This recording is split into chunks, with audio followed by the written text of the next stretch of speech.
Si yo hoy les preguntara cuál es el primer asesino en serie del que se tiene registro, la mayoría diría Jack el Destripador. Y si bien no es una respuesta incorrecta, tampoco es 100% real. Y es que durante esa misma época, mientras Inglaterra estaba espantada por los terribles asesinatos atribuidos a Jack, al otro lado del océano, Estados Unidos vivía su propia pesadilla con H.H. Holmes, un criminal que muchos consideran el primer asesino serial famoso del país, o al menos el primero en convertirse en un fenómeno nacional. Holmes tenía sus propios métodos macabros y espantosos de los que por alguna razón no se habla tanto, a pesar de que el hombre tenía o construyó más bien un hotel, un edificio entero asociado a la idea de atraer gente, encerrarla, desorientarla y matarla. Es decir, con todas las letras, un castillo de la muerte. Una idea difícil de llevar a cabo, pero que Holmes logró, al menos en parte, gracias a algo que lo volvía peor. No parecía una persona peligrosa. Y eso es importante aclararlo desde el principio, porque su historia siempre se cuenta como el monstruo del castillo, pero en realidad Holmes fue también, y quizá primero que nada, un estafador profesional. Un tipo que vivía de engañar, pólizas de seguro, identidades falsas, compras a crédito, promesas de negocios, matrimonios convenientes. De hecho, muchas de las piezas que después se volvieron horror, ya sea el gas, las habitaciones trampa, el sótano, las desapariciones, nacen de lo mismo, la necesidad de control y de dinero. Otra cosa que también hay que decir antes de entrar a su vida es que Holmes es un caso que se volvió leyenda rápidamente. La prensa de la época lo infló, los rumores se multiplicaron y él mismo jugó con esa fama. Por eso hay datos que aparecen en unos relatos y desaparecen en otros. Aún así, debajo del mito hay una realidad firme. Holmes asesinó, estafó, manipuló y dejó un rastro que todavía hoy causa fascinación, precisamente porque su crimen no era un arrebato, era un sistema. Así que bienvenidos a mi canal de YouTube una vez más. Hoy vamos a ver el caso de H.H. Holmes, del cual ya hablé antes hace como 7 años, pero quería rehacer en una mejor forma, algo más detallado. Con este video despedimos el año, así que espero que por lo menos les resulte interesante y que con esta información puedan llegar a entender que Holmes y su castillo del terror no fueron ideas ficticias, sino cosas muy reales. De una vez, comencemos. Aunque al hablar de este caso nos referimos a H.H. Holmes, la realidad es que ese no es un nombre verdadero, sino Herman Webster Mudgett, quien nació el 16 de mayo de 1861 en Hillmanton, un pequeño pueblo de New Hampshire, fundado alrededor de 100 años antes. Aunque había pasado ya un siglo desde la creación del pueblo, todavía se tenía mucho respeto por aquellas familias que fueron las primeras en poblarlo, como era el caso de la familia del padre y la madre de Herman. La familia de Levi Horton Mudgett, su padre, y la de Theodate Page Prince, su madre, provenían de Inglaterra, desde donde habían viajado para instalarse en Hillmanton, con un muy buen pasar económico. Desde un principio, los Mudgett se habían dedicado al trabajo de la tierra, y Levi aprendió a trabajar en las granjas que rodeaban al pueblo. Sin embargo, a veces el dinero no era suficiente y tenía que hacer de comerciante o pintar casas para juntar algo con lo que mantener a su familia. Mientras tanto, Theodate se quedaba en casa cuidando a sus hijos. Aún así, la familia parecía ser feliz. Los hijos no solían quejarse, al menos no que sepamos. De la familia de Theodate, los Page Prince, no tenemos tanta información como del otro lado. De lo poco que sabemos es que eran muy religiosos, formaban parte de la iglesia metodista y de hecho, antes de casarse con Levi, Theodate llegó a ser maestra en una escuela religiosa, donde toda la educación se basaba en las escrituras bíblicas. Tras casarse con Levi, Theodate dejó su trabajo y se convirtió en ama de casa, cuidando de sus hijos, de los que Herman fue el tercero. A pesar de que muchos veían a esta familia como bastante tranquila, en realidad la infancia de Herman y sus hermanos no fue necesariamente fácil. Su padre tenía un fuerte problema con la bebida y más allá de su adicción, era alguien bastante abusivo. Su método de crianza estaba basado en la disciplina y cuando sus hijos no hacían lo que él quería, los sometía a castigos sumamente graves con los que su esposa estaba de acuerdo, aunque era Levi el encargado de llevarlos a cabo. Por ejemplo, cuando sus hijos eran muy chicos para ser castigados,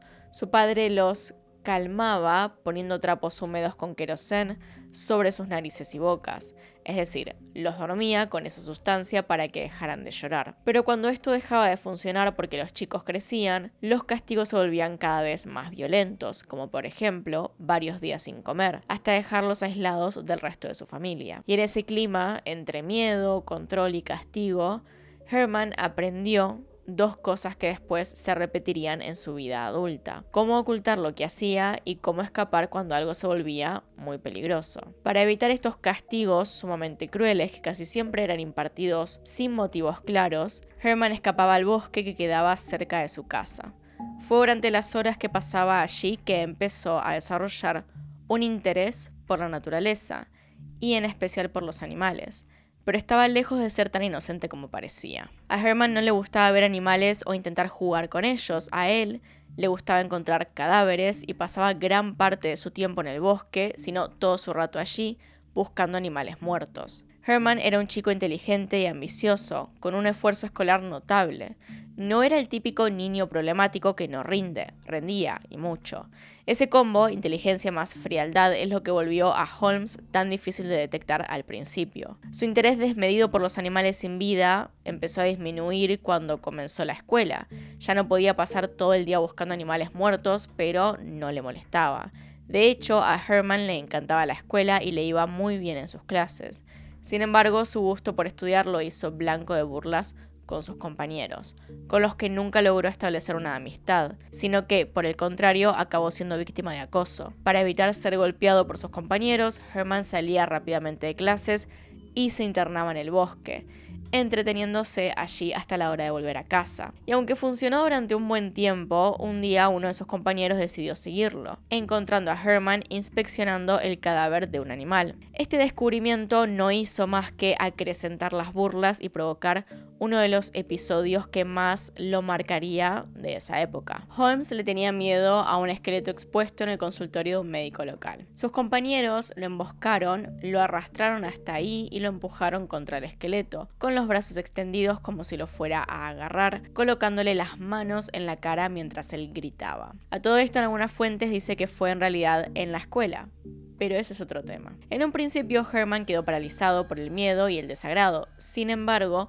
pronto ese miedo se transformó en curiosidad. Según lo que él mismo contaría años después, a raíz de ese episodio empezó a interesarse más por la anatomía de los seres vivos y conocer qué había dentro de ellos. Fue así que empezó a diseccionar animales que encontraba muertos y, no contento con ello, empezó a asesinar animales pequeños como las mascotas de sus vecinos. Aunque no tenemos demasiada información sobre su adolescencia, sabemos que Herman se graduó de la secundaria con honores. Ya no era un niño tímido y sin amigos, sino que era un joven atractivo, decidido y con carisma que sabía utilizar a su favor. Ese detalle es clave. Holmes no fue un bicho raro, inadaptado toda su vida. Aprendió a actuar, aprendió a ser simpático, aprendió a convencer. Y esa habilidad le abrió puertas que, en manos de otra persona, podrían haber sido solo oportunidades, pero en él se convirtieron en herramientas. Como por ejemplo, casarse con la hija de una de las familias más ricas del pueblo. A Clara Lovering, Herman la había conocido en la secundaria, pero durante sus años allí nunca habían hablado demasiado. Pese a esto, en julio de 1878, con 18 años, ambos se casaron. De su matrimonio no sabemos grandes detalles, más que después de 2 años de casados, en 1880, tuvieron un hijo varón, al que nombraron Robert, lo que significó una alegría para toda la familia. De todas formas, Herman no parecía estar tan contento. Aunque había fingido estar enamorado de Clara, su intención no era la de tener una familia con ella, sino ser capaz de tener acceso a su dinero. Cuando finalmente lo consiguió, no tuvo problema en anotarse en la universidad. En 1882 se trasladó a la Universidad de Michigan, donde finalmente se licenció como médico en 1884, aunque no sin inconvenientes. En la universidad su desempeño estaba lejos de ser sobresaliente, más bien era mediocre. Apenas ponía atención en las materias que le enseñaban cómo salvar vidas o curar pacientes. Sus mejores notas las obtenía en aquellas materias en las que podía acercarse a cadáveres y poner en práctica su experiencia haciendo cortes limpios y precisos, con los que obtenía notas mejores. Holmes comenzó su carrera criminal de forma sistemática ya en la universidad, trabajando con cadáveres. Ideó una manera de usar su acceso a cuerpos difícilmente identificables para estafar aseguradoras de vida. Se hacía pasar por otras personas, sacaba pólizas poniendo su propio nombre como beneficiario y luego probaba la muerte con un cadáver irreconocible. Cobraba y desaparecía. Ese patrón no fue una anécdota, fue un modelo que repitió durante años. Obviamente nada de esto era legal, pero logró mantenerlo a escondidas el tiempo suficiente. En junio de 1884, Herman aprobó sus últimos exámenes y logró obtener su título como médico. Ya no necesitaba a su esposa Clara para que pagara por sus estudios, y cansado de su vida familiar, la abandonó a ella y a su hijo. A partir de ahí se abrió una etapa donde Holmes hizo lo que después haría siempre: moverse. Por esa época también ocurrió otro pequeño episodio. Holmes estuvo en Moores Forks, en Nueva York, momento en el que justamente ocurrió algo muy particular donde un niño desaparece y se rumorea que Holmes pudo estar involucrado, porque lo habían visto con el chico antes. En aquel momento, cuando lo interrogaron, Holmes dijo que el niño había ido a vivir con familia en Massachusetts. No se pudo probar nada, pero esto sirve para entender algo. Holmes ya practicaba el arte de resolver sospechas con una historia simple. Total, era difícil de probar. En agosto de 1885 decidió volver a mudarse, esta vez a Chicago, donde por primera vez empezó a usar el nombre por el cual se lo conoció de allí en adelante: Henry H. Holmes. Quería empezar una nueva vida, lo que involucraba volver a casarse si así lo deseaba. Y también quería algo más: anonimato útil. Chicago era una ciudad en expansión, con miles de personas llegando, saliendo, cambiando de trabajo, perdiéndose en el mapa. Un lugar perfecto para alguien que necesitaba borrarse cada vez que el pasado lo alcanzaba. Y de hecho, fue eso lo que hizo. Apenas unos meses después de mudarse a Chicago, conoció a Myrta Belknap, una mujer con dinero en la que vio una enorme posibilidad. Consideraba que casarse era un gran negocio, pero como no estaba oficialmente divorciado de Clara, se acercó a ella presentándose con este nuevo nombre. Después de varios meses de coqueteo, se casó con Myrta. La familia de la mujer estaba más que feliz. Henry parecía ser un hombre respetable, serio y muy inteligente para los negocios. Así que cuando este le ofreció a la familia hacer una serie de negocios, nadie lo dudó. Confiando en el doctor, le dieron aproximadamente $5,000 de inversión, una suma de dinero enorme para ese entonces, con la que Henry abandonó a Myrta. Y aunque con ese dinero pudo sobrevivir un tiempo, no era suficiente para toda su vida. Así que poco después tuvo que buscar trabajo. El que encontró fue en una farmacia ubicada en las calles South Wallace y 63rd Street, en un barrio de Chicago llamado Englewood, que en esa época estaba creciendo y llenándose de comercios. La farmacia pertenecía al matrimonio Holton, una pareja de bastante edad que había empezado a tener problemas de salud. El señor Holton tenía cáncer y el negocio había quedado cada vez más en manos de su esposa, Elizabeth, quien pasaba sus días no solamente haciéndose cargo de la farmacia, sino que también cuidando de su esposo. Fue por eso mismo que Elizabeth decidió empezar a buscar un ayudante para la farmacia en el que pudiera delegar por lo menos partes de la tarea. Fue así como Holmes llegó hasta ella. Parecía el candidato perfecto, tenía estudios universitarios, era amable y simpático, por lo que Elizabeth no dudó en contratarlo. Durante los siguientes meses actuó como un empleado ejemplar, convirtiéndose en una persona de confianza para Elizabeth. La situación no hizo más que empeorar cuando su esposo falleció. Para ese entonces, Holmes ya se hacía cargo de una gran cantidad de tareas en el negocio. Y no contento con eso, aprovechando el momento vulnerable que pasaba la reciente viuda, se las arregló para convencerla de que le diera el control total del negocio. Después de varias charlas sobre el asunto, Elizabeth no solo aceptó que Holmes se hiciera cargo de todo, sino que incluso firmó los papeles para que la farmacia fuera totalmente suya. Casualmente, luego de firmar los papeles, nadie volvió a ver a Elizabeth por las calles de Chicago, o por lo menos a saber de ella. Y cuando alguien le preguntaba a Holmes sobre la viuda, decía que había viajado a California para visitar a familiares que vivían allí. En realidad, Elizabeth intentó demandarlo por no pagarle. Holmes era experto en prometer y no pagar, pero terminó abandonando el juicio y se mudó a California con sus hijos sin recibir dinero. En otras palabras, puede que no desapareciera en el sentido literal, pero sí fue borrada de la escena por un tipo que sabía exactamente cómo desaparecer personas de la vida pública. Con un negocio exitoso a su nombre y todas las ganancias para él, Holmes decidió empezar un plan que llevaba años ideando. Gracias al dinero que tenía por la farmacia y las estafas que previamente había hecho, Holmes pudo comprar el terreno vacío frente a su nuevo negocio. Deseaba poner allí un hotel que fuese tal cual lo imaginaba, así que él mismo diseñó los planos de un edificio de 3 pisos, en el que había obviamente habitaciones para huéspedes, pero también un piso dedicado a tiendas como una joyería y otra farmacia. La idea de Holmes era que su hotel estuviera inaugurado para la Exposición Mundial Colombina, dedicada al descubrimiento de América y la historia de Cristóbal Colón. Esta exposición abrió el 1 de mayo de 1893. Ocupó unos 2,5 kilómetros cuadrados cerca del lago Michigan y recibió más de 20 millones de visitantes en 6 meses. Para Holmes eso era oro, una ciudad llena de desconocidos, gente sin contactos, mujeres jóvenes viajando, nombres que nadie recordaría con precisión. Apresurado por llegar a la exposición con el hotel listo, empezó la construcción en 1887, pero no ocurrió con tanta sencillez como esperaba. Ese mismo año la compañía de metal que trabajaba en su obra y sus arquitectos se negaron a seguir trabajando debido a la falta de pagos. La situación escaló hasta llegar a un juicio en el que Holmes fue obligado a pagar el monto que debía. Obviamente no volvieron a trabajar con él y en los siguientes años Holmes contrató a varias empresas de construcción para que terminaran el trabajo. Igualmente todo esto no era al azar, sino parte de su plan original, que nadie más allá de él conociera en totalidad los planos del hotel o los detalles que escondía. Finalmente, en 1891, la construcción terminó y desde entonces el edificio fue comparado con un castillo, debido a sus similitudes con una fortaleza medieval. El hotel abrió sus puertas al público el 1 de mayo de 1893. Como lo había diseñado Holmes, contaba con 3 pisos, un enorme sótano y más de 60 habitaciones, pero también una serie de detalles que nadie podía ver a simple vista. Puertas que no llevaban a ningún lugar, escaleras sin destino, pasadizos secretos y demás.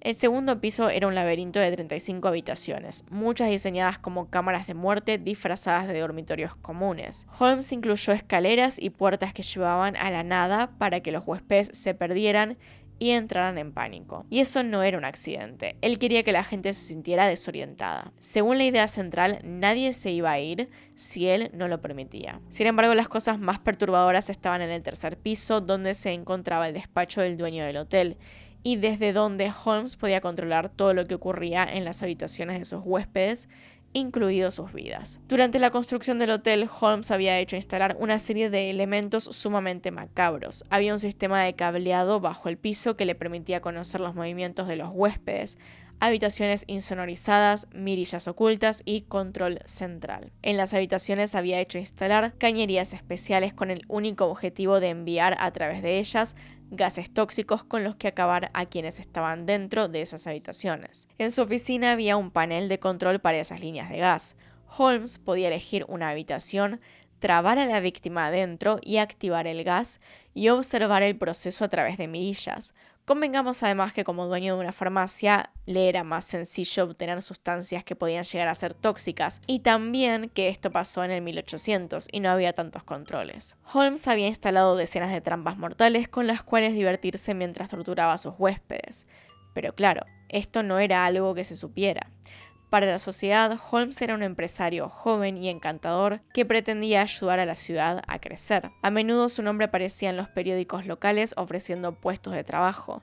Sus requisitos eran prácticamente nulos. Lo único que pedía era que los candidatos tuvieran seguros de vida a su nombre. Por otra parte, también publicaba anuncios describiéndose como un hombre joven y atractivo que buscaba una mujer con la que compartir su vida. La realidad era que buscaba nuevas formas de conseguir dinero a través de estafas y también mantener un flujo constante de mujeres cerca de él, bajo su techo, bajo su control. Aunque a nadie le parecía un hotel especialmente lindo, gracias a la Exposición Mundial Colombina, turistas de todo el mundo llegaron a quedarse por lo menos por algunas noches allí. Y según lo que empezó a decirse en aquel entonces como rumor, hubo quienes nunca regresaron, desapareciendo de forma misteriosa. Aunque no hay fuentes certeras de que cada uno de estos casos haya pasado exactamente así, estos rumores iniciaron una especie de leyenda urbana sobre el hotel, que comenzó a ser conocido como el Hotel de la Muerte o el Castillo de la Muerte. A ese lugar se le dedicaban páginas enteras en los medios locales. Se decía que había cámaras de tortura, cámaras de gas y hasta un sótano con un horno crematorio para deshacerse de sus víctimas. Y aunque no eran muchos los que creían realmente que en el hotel de Holmes pasaran esas cosas,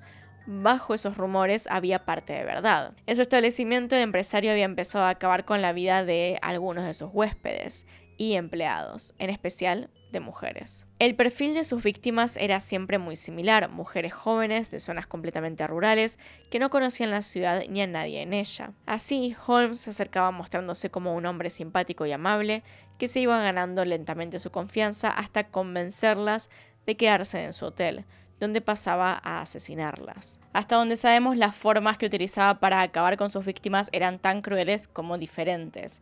Algunas de ellas las ahorcaba con sus propias manos, a otras las mataba utilizando las cañerías con gases tóxicos, mientras que a otras las golpeaba hasta dejarlas sin vida. Para deshacerse de ellas, Holmes utilizaba uno de los típicos toboganes que existen en los hoteles para llevar la ropa sucia a las habitaciones directamente a la lavandería. En el caso de su hotel, el tobogán no llevaba ropa ni terminaba en la lavandería, sino en el sótano donde Holmes tenía su laboratorio personal. Ese conducto estaba engrasado para que los cuerpos bajaran rápido y sin trabarse directo al sótano, lo que para cualquiera podría explicarse como algo funcional. En manos de Holmes era una cinta transportadora hacia la muerte. A sus primeras víctimas, Holmes las disolvía en ácido sulfúrico, logrando reducir los cuerpos a unos pocos restos que posteriormente incineraba hasta lograr que quedaran hechos polvo, o simplemente los ponía en cubos llenos de cal. El sótano era lo más aterrador del lugar. Estaba construido para parecer una mazmorra medieval.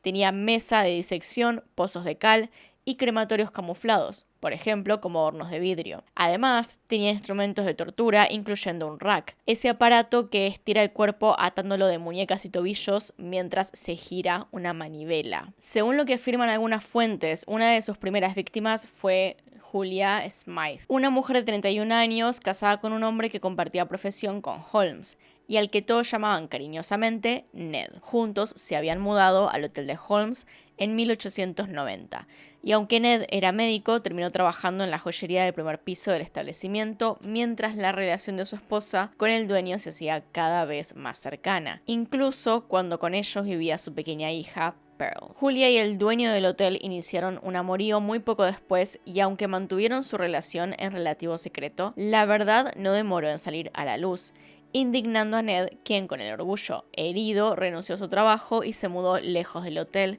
dejando a Pearl con su madre. Aunque su relación no era oficial, Julia y Henry continuaron con la misma hasta diciembre de 1891, justo antes de Navidad, cuando madre e hija desaparecieron. Naturalmente, quienes las habían conocido sabían de su relación con el dueño del hotel y le preguntaron a él sobre su paradero. Sin que un solo pelo se le moviera, Holmes aseguró que Julia había viajado de imprevisto para ir a ver a una de sus hermanas, que estaba gravemente enferma. Repitió esta historia durante varios días a todo aquel que le preguntara, pero como si se hubiese olvidado de la mentira que había dicho antes, cuando una semana después volvieron a preguntarle, dio una historia completamente diferente, diciendo que en realidad había decidido volver con Ned y viajar hasta donde él estaba para pasar la fiesta juntos. En realidad, se cree que Holmes la habría llevado al sótano bajo una excusa médica y que su final terminó vinculado a la disección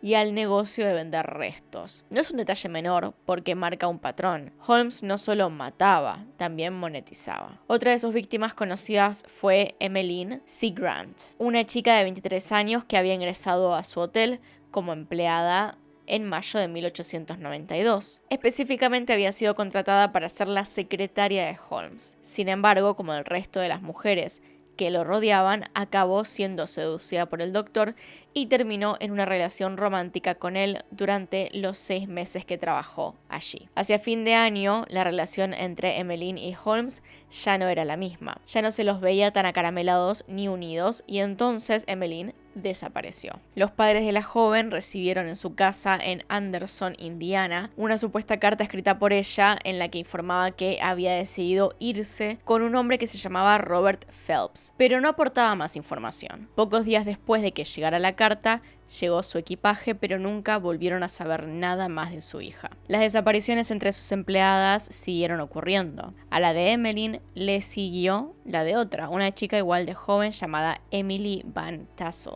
y su explicación fue muy similar a la de la anterior. Dijo que se había ido de Chicago en busca de una mejor vida. A estas muertes le siguieron dos más, las de Minnie y Ann Williams, en julio de 1893. A la primera, Holmes la había conocido años antes durante un viaje de negocios a la ciudad de Boston, donde vivió junto a ella como su amante varios meses. Su relación con Minnie nunca se acabó como con el resto de sus amantes. Incluso cuando Holmes tuvo que volver a Chicago, siguió intercambiando cartas románticas con la joven de 24 años y finalmente en febrero de 1893 la invitó a unirse a su hotel como su taquígrafa personal, algo que Minnie aceptó encantada. A diferencia de sus anteriores víctimas, Minnie provenía de una familia con dinero, por lo que el interés de Holmes no era para nada inocente. En el momento en que la chica se mudó con él, Holmes empezó con su plan para convencerla de que le traspasara la propiedad que tenía a su nombre en Fort Worth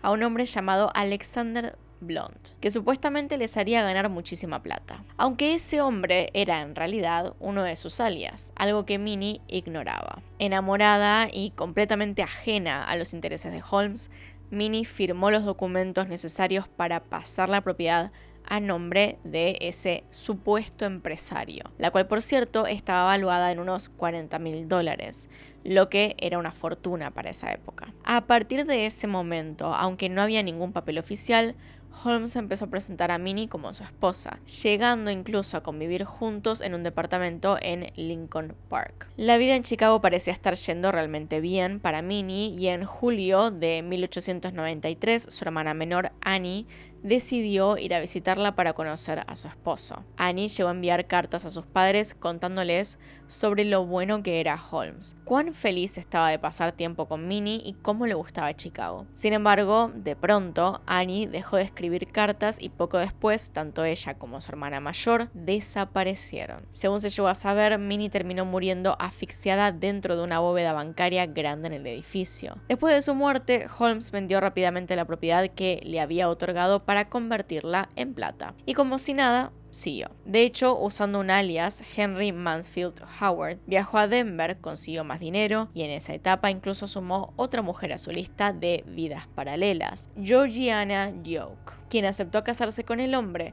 que conocía como Henry Howard. Esto muestra algo que se repite. Holmes se casaba sin cerrar matrimonios previos, se reinventaba con nombres distintos y hacía de su propia identidad un traje que cambiaba cuando le convenía. Para esas alturas, Holmes ya se había dado cuenta que podía hacer mucha plata con sus víctimas, incluso cuando éstas ya estaban muertas. En vez de deshacerse de sus cuerpos de forma rápida y eficaz, empezó a tratar los cuerpos como una especie de materia prima macabra. Con sumo cuidado, desollaba la piel, les extraía los órganos y limpiaba su esqueleto para poder venderlos en el mercado negro, siendo sus mejores compradores los estudiantes de medicina. Además de hacer dinero con esto, Holmes vendía las joyas y cualquier otra pertenencia de sus víctimas que pudiera generarle plata. Durante varios años, pese a los rumores de lo que ocurría allí, el hotel gozó de aparente éxito, sobre todo gracias a la Exposición Mundial Colombina que atrajo personas de todo el mundo. Sin embargo, cuando el evento terminó, los ingresos del hotel y en general de todos los establecimientos turísticos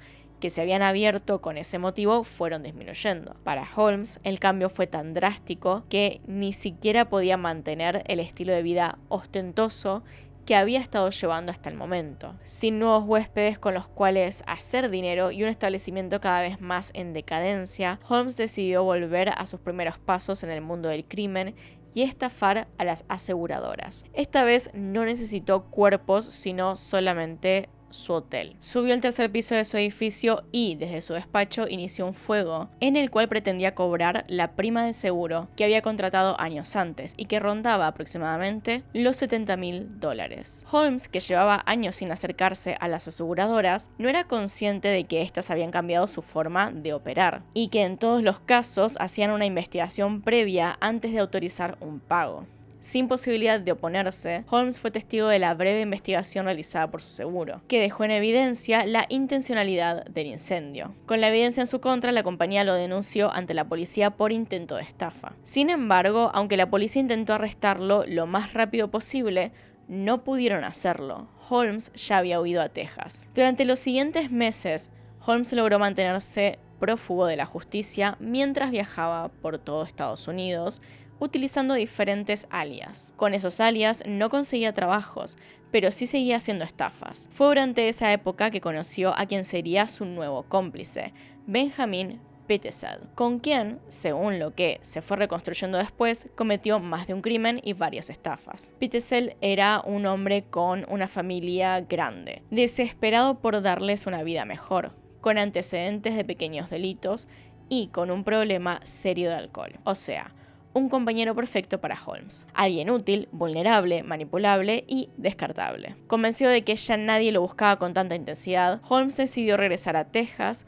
donde aplicó una nueva forma de estafa que involucraba caballos. Con ayuda de su cómplice, robó varios animales y los envió a St. Louis para venderlos por precios sumamente exagerados. Cuando el comprador se quejó ante las autoridades, la policía fue capaz de rastrear al vendedor y finalmente Holmes fue puesto en prisión. Pero ese estaba lejos de ser su fin. En prisión conoció a Marion Hedgepath, su compañero de celda, y con el que empezó a planear una nueva estafa que llevarían a cabo ni bien recuperaran la libertad. La idea era sencilla. Holmes iba a contratar una póliza de seguro por $10.000 y posteriormente Marion empezaría un fuego en el que el doctor supuestamente iba a perder la vida. Holmes aseguró que le iba a dar por lo menos $500 por adelantado para que pudiera enfrentar los gastos de abogados y demás. Incluso se las arregló para pagar tanto su fianza como la de su cómplice para poder llevar a cabo el plan. Pero este fracasó igual que lo había hecho su plan de prender fuego el hotel. Los detectives que trabajaban para la aseguradora habían llegado a la conclusión de que no podían confirmar la muerte del beneficiario y por lo tanto recomendaron no pagar la póliza. Pero Holmes no se iba a dar por vencido tan fácil. Molesto por no poder obtener su dinero, volvió a ponerse en contacto con su primer cómplice y viajó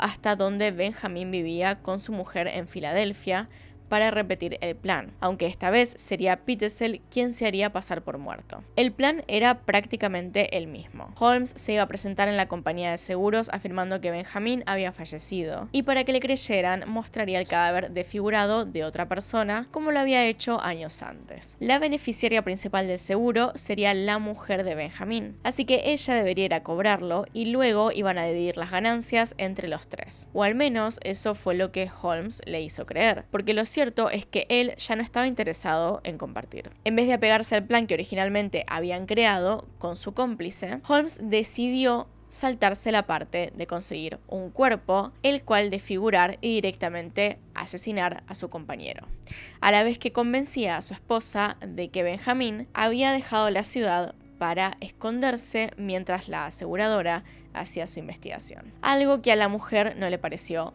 tan raro. Holmes cobró el seguro e incluso le dio una pequeña parte a la esposa de su cómplice, asegurando que Benjamin volvería de un momento a otro. Pero las semanas siguieron pasando y Benjamin nunca volvió. Cada vez más nerviosa, su esposa comenzó a presionar a Holmes para obtener respuestas. El doctor y estafador intentó en más de una ocasión quitársela de encima con mentiras, pero la mujer seguía molestándolo y acusándolo de no decir la verdad. Así que Holmes decidió acabar con su vida y la de sus hijos en un intento de esconder los rastros de sus estafas y homicidios. Pero eso no fue suficiente. Había alguien más que sabía de sus planes: Marion Hedgepath. En 1894, Marion, indignado por nunca haber recibido los $500 que Holmes le había prometido en un principio, decidió escribir una carta a Fidelity Mutual Life Association, la compañía de seguros en la que el doctor había intentado cobrar sin éxito. Marion no solo escribió con lujo de detalles cómo Holmes había planeado esta estafa, sino que además habló de las otras estafas que Holmes había hecho con su anterior cómplice, Benjamin Pitezel, poniendo en duda si este realmente había muerto o si todo había sido una nueva estafa del dúo criminal. La carta de Hedgepad volvió a generar una ola de dudas sobre las condiciones en las que Benjamin Pitezel había fallecido y decidieron abrir nuevamente el expediente. El cuerpo presentado, como el de Benjamin, estaba tan dañado que era imposible determinar si realmente era él o no. Tenía quemaduras espantosas a lo largo de su cuerpo y torso, que según se había declarado habían sido provocadas debido a una explosión en su departamento mientras descansaba. Como en todos los casos, la aseguradora no se quedaba simplemente con lo dicho en el informe médico, sino que practicaban una autopsia propia al cuerpo de su cliente. Fue así como descubrieron que tenía una cantidad bastante grande de cloroformo en el estómago. Más allá de ese extraño hallazgo, los médicos que trabajaban para la aseguradora llegaron a la conclusión de que el hombre había fallecido por asfixia, aunque fueron incapaces de determinar si había sido debido a la inhalación de humo o si tal vez había sido envenenado. En el expediente constaba también una carta escrita por Holmes a través de la cual solicitaba cobrar la póliza. En la carta ofrecía descripciones físicas de su amigo, pero se contradecía a sí mismo. Decía que no conocía al dentista de Benjamin y en el mismo párrafo aseguraba que su amigo no cuidaba su higiene bucal. Decía que tenía un cabello grueso de color oscuro, pero también decía que tenía tendencia a la calvicie. En la misma nota, Holmes decía que el fallecido le debía $180 y preguntaba si por casualidad su amigo lo llevaba encima a la hora de morir o si ese monto podía ser descontado de la póliza para pagarle a él. Ante la falta de respuesta, Holmes envió una segunda carta a las oficinas de la aseguradora, donde se ofrecía reconocer el cuerpo de su amigo. Sin embargo, un agente de la aseguradora le explicó que esto solo podía ser hecho por un familiar directo. Sin ningún problema, Holmes se puso en contacto con una de las hijas mayores de Benjamin,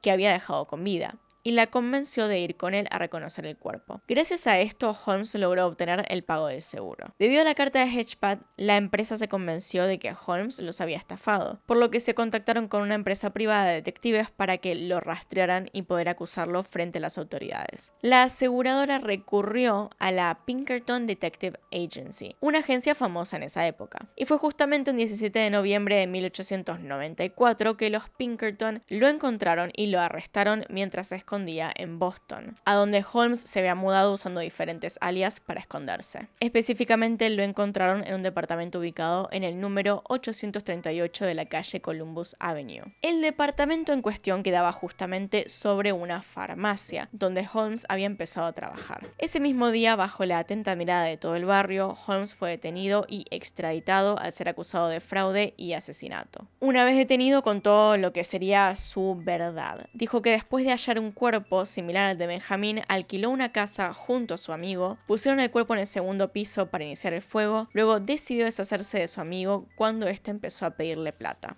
Obviamente la policía decidió corroborar las declaraciones de Holmes.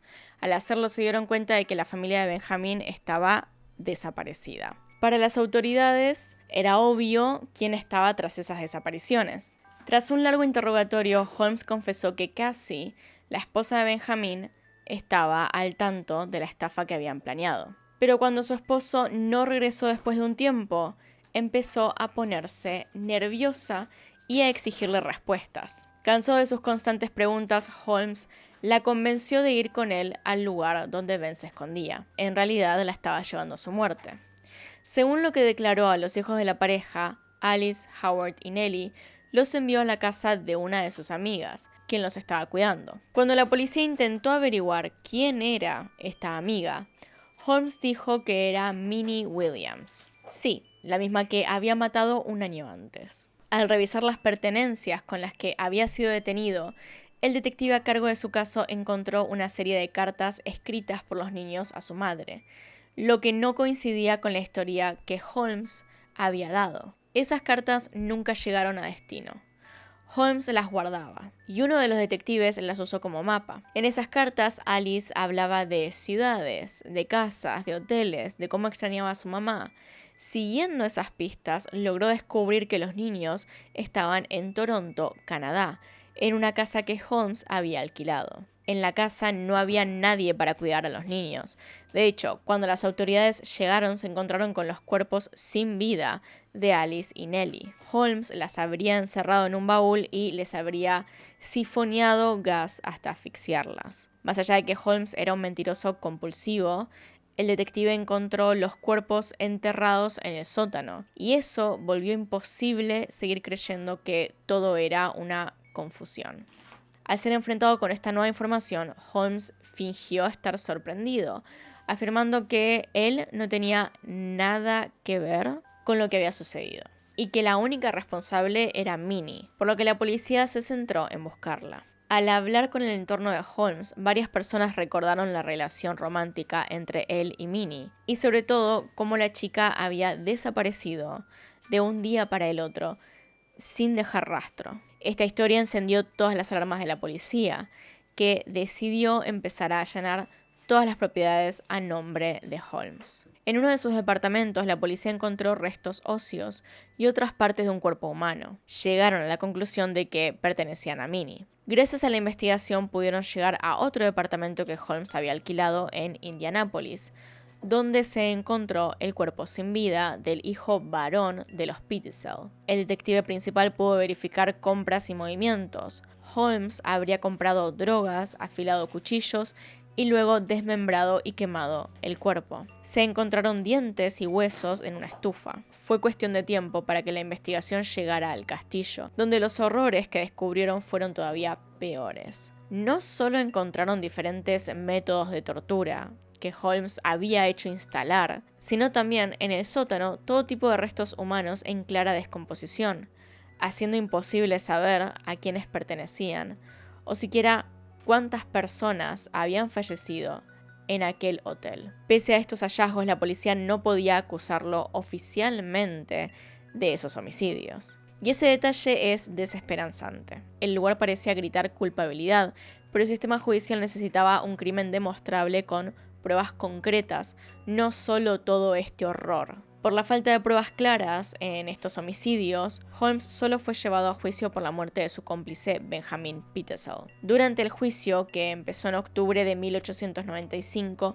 se expusieron todos los detalles de la investigación, dejando en claro que el acusado no solo había acabado con la vida de su cómplice Benjamin Pitzel, sino también con la de su familia. Esto, en conjunto con todo lo que se había encontrado en el hotel de Holmes, hizo que rápidamente se lo declarara culpable y se lo sentenciara a pena de muerte, a la horca.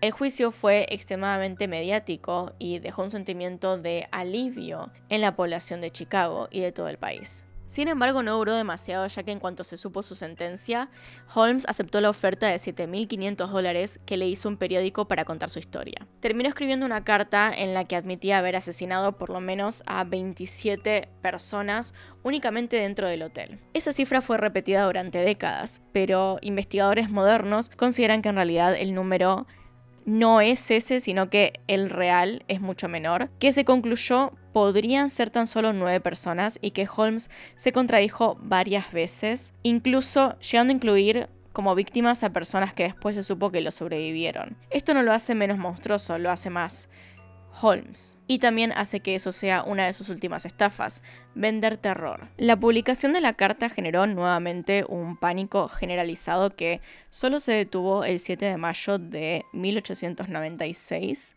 cuando fue ejecutado. El criminal no se mostró asustado, deprimido o ansioso. Su única preocupación parecía ser lo que podía llegar a pasarle a su tumba, por lo que su última petición con vida fue que lo enterraran en un ataúd cerrado con cemento para que no pudiera ser abierto. Al momento de su ejecución, el cuello de Holmes no se quebró de inmediato, sino que estuvo 15 minutos agonizando antes de finalmente fallecer. Su cuerpo fue enterrado en una tumba sin identificar en el cementerio Holy Cross. Marion Hedgepeth, quien fue de alguna forma quien permitió que se atrapara a Holmes, murió unos años después, en 1909, debido a un disparo policial mientras robaba un bar en Chicago. Desde que se supo la realidad del macabro hotel, el castillo fue quemado más de una vez por distintos individuos que querían eliminar el legado de Holmes, pero Pese a estos atentados, el edificio nunca colapsó, lo que alimentó los rumores de que allí había algo diabólico. El edificio recién fue demolido en 1938 para dar lugar a una oficina de servicio postal de Estados Unidos. En 2017, este caso volvió al ojo público debido a una teoría conspirativa, según la cual Holmes había fingido su muerte. Esta teoría tomó tanta relevancia que una antropóloga de la Universidad de Pensilvania, llamada Janet Mongeau, consiguió los permisos necesarios para exhumar el cuerpo y hacer las pruebas correspondientes para acabar con el rumor. Como el ataúd en el que había sido enterrado fue cerrado con cemento, el proceso de descomposición había sido mucho más lento de lo normal. Es decir, que su ropa estaba prácticamente intacta y su cuerpo también estaba en buenas condiciones, por lo que comprobar su identidad a través de sus registros dentales fue bastante sencillo. Se llegó a decir que su bigote característico seguía intacto. Efectivamente, el cuerpo era el de Holmes, por lo que la teoría fue desmentida. Pese a esto, H.H. Holmes sigue siendo uno de los asesinos más macabros de los Estados Unidos. Una persona que ha pasado a ser básicamente leyenda. No sé si habrán escuchado entonces de este hombre antes, o si vieron el video que hice en este canal hace 7 años, pero esta fue la historia un poquito mejor contada que antes. Como verán, era un monstruo. Una persona que literalmente pensó, voy a hacer un hotel para matar gente, y lo hizo. Estoy así, tirada acá, porque están los gatos encima mío. Disculpen, hay uno acá y uno ahí abajo que ustedes no pueden ver porque está literalmente tirado en el sillón. Y parece que acá me voy a quedar. Así que bueno, les deseo un feliz inicio de año. Espero que su 2026 sea mejor que el 2025. Y díganme qué opinan acerca de este caso, si ya lo conocían. Lamento que la información acerca de las víctimas sea tan poca, pero el tema es ese, que pasó hace tanto tiempo que es muy difícil llegar a entender más acerca del tema. De hecho, hay varios nombres que en algunas fuentes se expresan de cierta manera y en otras de otra. Es difícil discernir cuál es la correcta, pero espero que se haya entendido. Así que bueno, nos vemos el año que viene. Acá tiene un video nuevo, acá tiene un video recomendado. Se pueden suscribir haciendo clic en mi cara. Y nos vemos en otro video. Adiós.